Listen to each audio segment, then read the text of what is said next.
Hi team, this is Coach Ashton from Calgary. I hope you're all having an awesome run across Canada with the Team in Training Challenge, and thank you so much for participating. In this week's video, I'm going to go over some of my favorite tips and tricks for rolling out tight muscles. And some of you are probably familiar with using some kind of foam roller. There's tons of products out there, but instead of a foam roller, my favorite tool is actually a hockey or a lacrosse ball. You can get one of these for super cheap at your Walmart, Canadian Tire, Sport Chek, any kind of sporting store generally has them.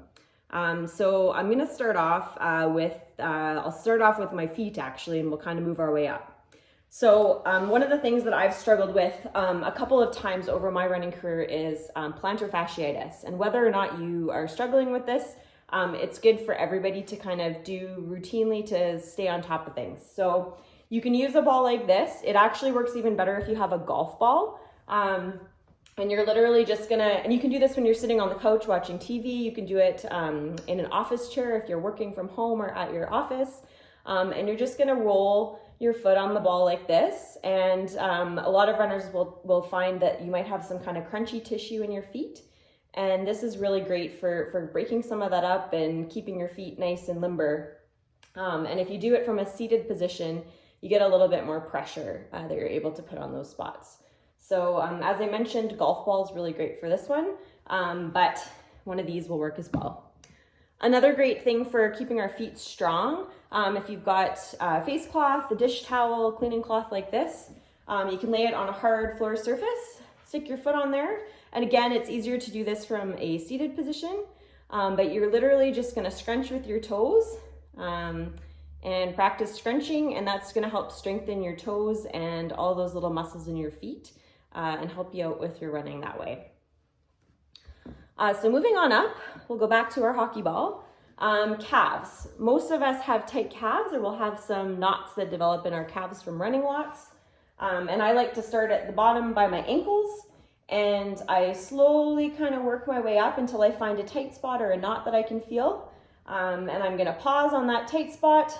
I always have one right here. And if you're comfortable with it, you can put your other leg on top for some added pressure. And then you can move your foot up and down, up and down, up and down. So that you want to move your foot of your bottom leg that's on that ball up and down, and as well side to side. And that's going to help maintain your ankle flexibility, as well as help release those tight spots. And you can do that 10 or 15 or 20 times, however long you like. And then I'm going to move the ball up maybe a centimeter or an inch and keep kind of working my way up the calf. You can do it more on the inside of the calf along your shin bone, and you can also do it along the outside of your calf on the bone there, and all the fleshy bits in the middle. And I like to slowly work my way all the way up to behind my knee, where I also sometimes get some tight spots. And same thing applies there. We can put the other leg on top and flex our foot up and down and side to side. Once you feel like your calves have got a good workout, you can go up along the outside of the leg. I wouldn't spend too much time directly on your IT band, as that's probably not going to be super beneficial for you, but you can work any tight spots out that way. So if we move up to our quads, I like to be methodical and start kind of at the bottom, inside by my knee. And same thing here, we're going to roll until we find a tight spot. You can stop. And then we're going to do a kicking motion on that tight spot 10 to 15 times. And then we're going to move up maybe a centimeter or an inch and keep checking for any tight spots along there. You can also get into the inside of your thigh here. I get lots of tight spots in there. And again, we just want to kick that out 10 or 15 times and get rid of those tight spots. And you can move all the way up your thighs on the front, on the inside, on the side. And once you've had enough of that, we can move on up to our quads. And I tend to get tightness in my quads, my glutes. We just did the quads. Get tightness in my glutes. So I like to sit on the ball, move it around, roll it around a little bit, find a really tight spot, pause, and then we can do some kind of half clamshell opens 10 to 15 times. And we can also, using our other foot for balance, kick our other leg in and out, in and out, in and out to release those tight spots in our glutes.